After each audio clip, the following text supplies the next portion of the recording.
Well, welcome to Tim's Take, and today we have a very special guest with us today, John Pohlman. John is not only was he a graduate of MU College of Agriculture, Food, and Natural Resources. It's probably wasn't even called that back in those days. It was just College of Agriculture back in those days. Exactly. But then you served 35 plus years as the superintendent of Bradford Research Farm and the assistant director of the Ag Experiment Station over all of the experiment farms across Missouri. So welcome, John. Well, thank you. It's good to be here. All right. And you retired a few years ago, but you got a wealth of information and about the history of the Missouri Ag Experiment Station, and you really appreciate that. Now, when did the Ag Experiment Station come about? Well, I guess with the Land Grant Act, and so the state of Missouri was given several thousand acres. I can't remember how many. It could be as many as 160,000 acres that they were able to sell and finance the college for a while. So it wasn't always an easy thing to do. First, they had trouble finding out where were you going to put this thing. Right. And a lot of the farmers are skeptical of college education for their sons because they've raised their sons to look at farming a certain way, and do we really want a liberal arts college to have an impact on my son? So, and it was kind of ironic or interesting that they put the College of Agriculture at an established university. Yes. Because many of them, like K-State, were brand new universities, or Iowa State. And there's even a move to have 4 different colleges of agriculture across the state. Oh, okay. But transportation was a lot different back in those days. Absolutely, yeah. But now it's easy. But our college though had a lot of land, what is now part of the campus. Yes, yeah. They had a section of land that was it's all now campus, isn't it? So about 640 acres that had a dairy farm, light beef farm. It had orchards and vineyards and corn, soybeans, and everything right there. Yeah, if you're going to teach a young man how to learn about agriculture, you have to have all those things right there. So the citizens of Boone County raised, I think, $3,000. I forgot what the amount was, $3,000 or $30,000, and they had to put together a section of land. So they did that in order to be the county that actually hosted the land grant college. And that was very important to get it here. It was. And we're still very unique in that we have a college of agriculture, an engineering school, a med school, a nuclear reactor, a vet school, and something else. That's the 6 things that we have. That's very unusual. Yeah, they didn't see that coming in the beginning. No. And how many decisions that we made in our career that we didn't fully understand, but we knew this is a good idea. Yeah, right. Well, Tim and I both were superintendents of Bradford Farm. If you look at the southeast corner of Bradford Farm, there was a section of land there donated to the state in consideration of establishing the land grant college in Columbia. Oh, really? Yeah. So it goes back to 18 something or other, just after the Civil War, I think. Wow. So we had that connection all the way back to there. But campus grew though, didn't it? It did. And they started invading upon our section of land. Yeah, we need a football field because a young man would like to have a team, and would you be able to provide that for us? And like we talked about earlier, you give somebody an inch, it take a mile. Exactly. Yeah. Well, then we had some important things like a hospital had to come, and yeah, World War II really had an impact on things. You had the GI Bill for one thing, so you had to have dormitories. So for the GIs coming back from World War II.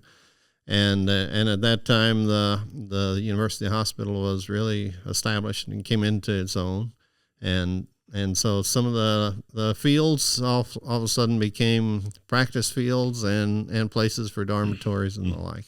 And there's still a few remnants of this section. The Sanborn Field's still there. The Dooley Miller plots are still there. There's one livestock building that's still there on that part of campus. So we still have a few remnants of what we used to have there. How many T buildings were Oh. on campus when you were there? I was in T12 for class. Lots of classes, those temporaries. Yeah, T stood for temporary buildings. I don't know what. I know there's T14 that was poultry husbandry, Yeah. but I don't T20 know. was one of. I mean, there was a lot, but it just took a while. It did. It did. Mm-hmm. But time marches on, and they moved out to essentially South Farm, didn't they? They did. The college did. One of the deans or the presidents had that farm just across the way. That's now the golf course. And so they wanted to establish that maybe as an expansion room for the college. Really wasn't the type of territory and land and soil type that they needed. So several of the people said, well, we need to make plans for the future. I think this is back in the 30s, actually, It was, yes. before World War II. So so they started buying up land here at South Farm. And they bought, 1,200 acres or so by the time it was all said and done. Yep.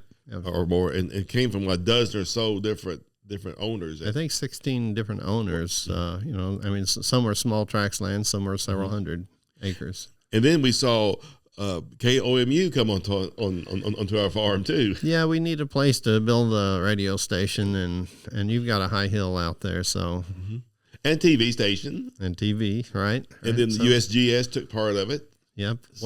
One of the early people in heavy equipment thought we should have on the north side of New Haven. We should have all the pork producers and the beef producers, and everybody should have their headquarters there. And this would be really a magnet, for things like that.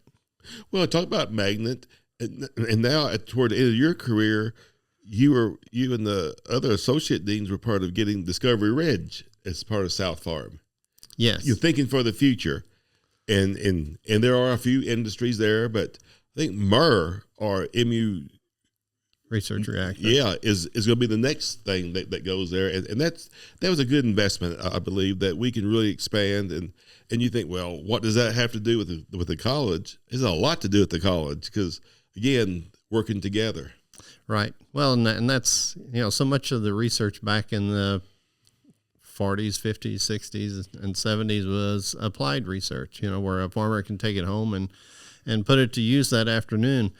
And now we're talking about much more of the basic research because industry has figured out a way to capitalize on the profits of the applied research. So seed companies, fertilizer companies, chemical companies, all provide those services to farmers that used to be sought through the university. So time marches on, so the university changes. It does, yeah. And it's still serving our stakeholders in a different way. Absolutely, right. What always amazed me in my career, you'll see somebody working on a project and you think, who cares about that?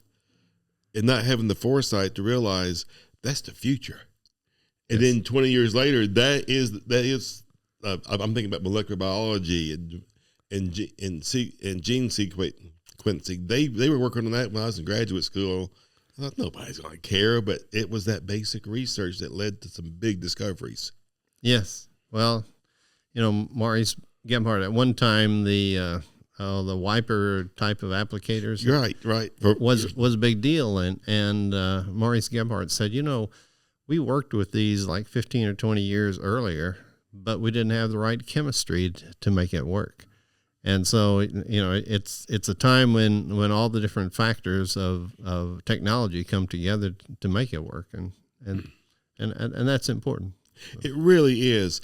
And we depend on those researchers to have that foresight to know what's next. Right. Yeah. And we've talked a lot about on the crop side, but the animal side, tremendous. When I was in college, we talked about Holsteins, 12 to 14,000 pounds of milk per year.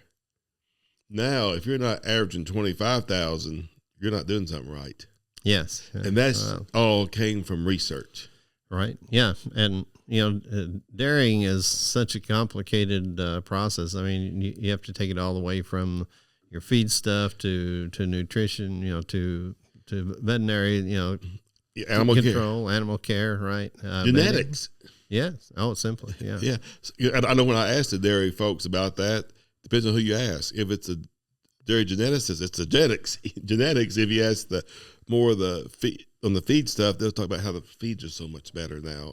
So it does go forward. Yeah, I remember Don Schindler and I were talking to John at the dairy farm one time, and John was plotting how production increased, per cow over a certain period of time, and so I asked, so what do you attribute that to? And he said, well, I attribute it to better forages, that we have. So right, and being able to maximize their efficiency of those. I think we feed cattle less, produce more milk than we ever have. So, right. Yeah. So that's fantastic. I always remember Bill Donald at one time was doing a study, and it was looking at being able to take pictures of weeds and have a machine come along and weed that out, and it didn't get much traction, especially with our farmers. They said, that's Star Wars type of stuff. Right. We're not interested in that, but and it still has maybe come to the fruition it can, but that's a technology that if you think if you can go to non-chemical production, especially in horticultural crops, that's on the plane now. That's right. You think about some of those faculty members that were working on some of these ideas. You think, my goodness, you're crazy, like the nutty professor, but they were onto something. They were just like maybe how Maurice Gebhardt said, we just haven't got the other technology yet. But Right. once we put all this together, that we have something, because what you really described, what Bill O'Donnell's working on, is what John Deere has now with its see and spray technology. Yeah. So it has come, a long ways. I had we had a professor looking at legumes that you can put in pastures, and had a group of young farmers that were on tour, and they said, well, what about these? Where would we get these? And he said, well, you have all these legumes already, so they got all excited that we can produce these. So, and he kept reference kept being made to the Latin name of the plant. Sure. And finally, they asked, so is there a common name for these plants? And he said, yes, you'd call them stick-tights. Really? And at that point, the farmer said, we're ready for the next stop now. Oh.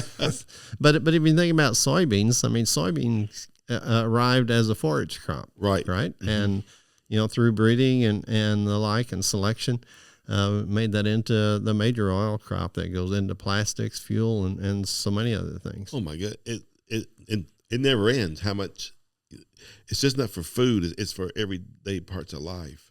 Yes. Yeah. And Arabidopsis? Yes. So you probably know more about that than I do. Well, that was one of those ones that we had a geneticist, Dr.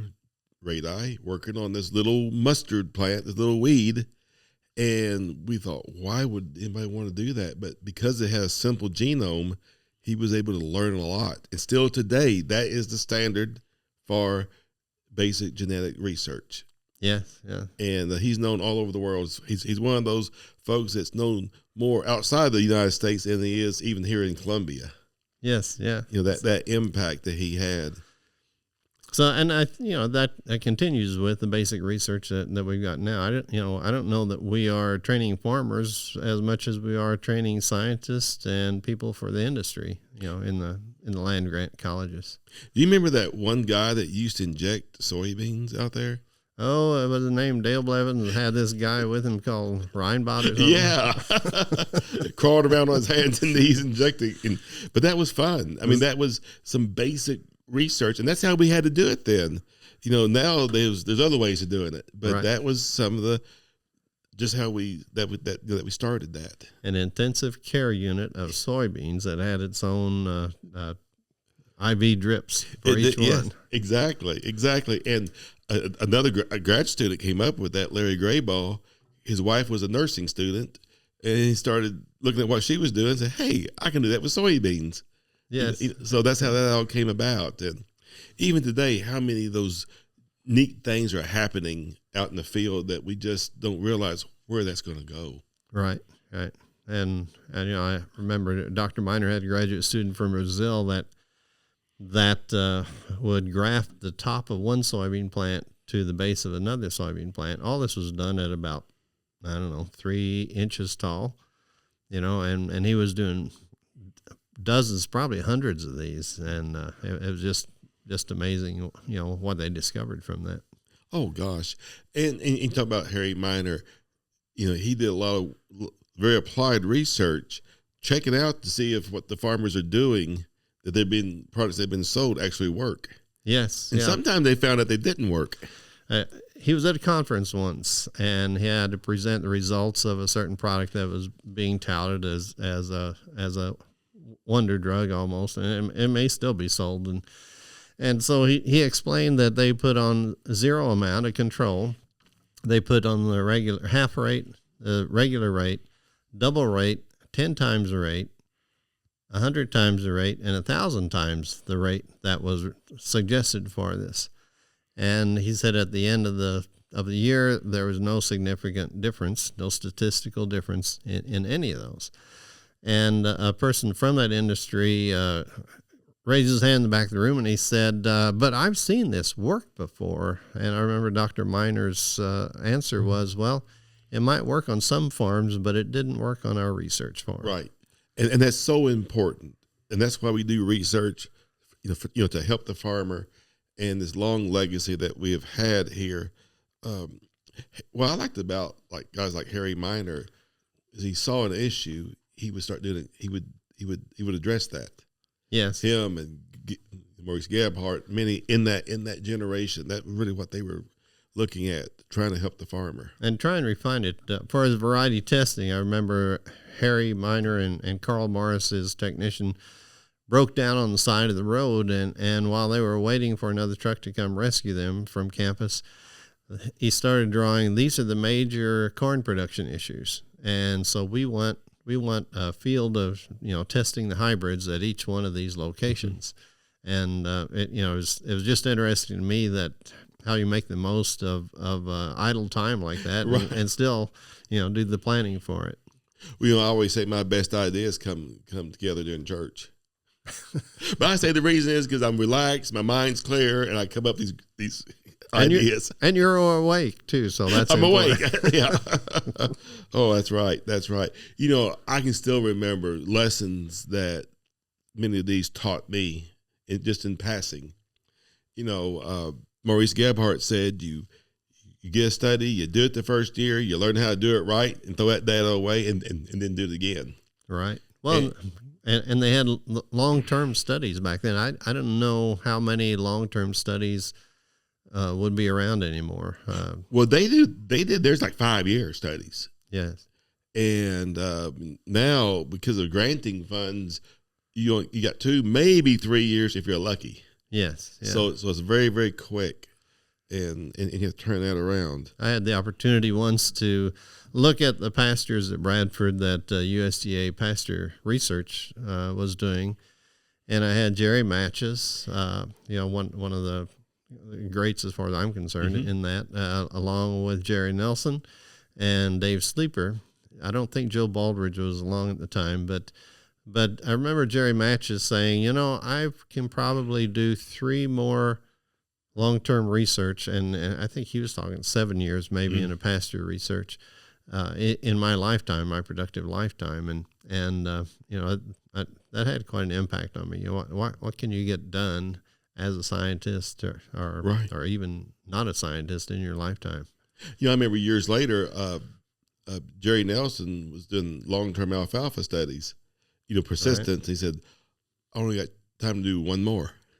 Yeah. Because it takes 7 or 8, 10 years to do a study. So you got to make the most of it. And, yeah, and those folks really gave back to agriculture. And it's what really impressed me is that they all had that land grant spirit.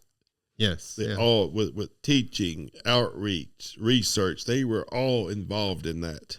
Any field day that we had in any part of the state, you could expect them to be there. If it was an area that had pasture or forage production or in Harry's case, grain production. Now, you know what Jerry Matthews said about you one time. Oh, am I sure? Never has anybody promised so much but delivered so little. No, he didn't say that.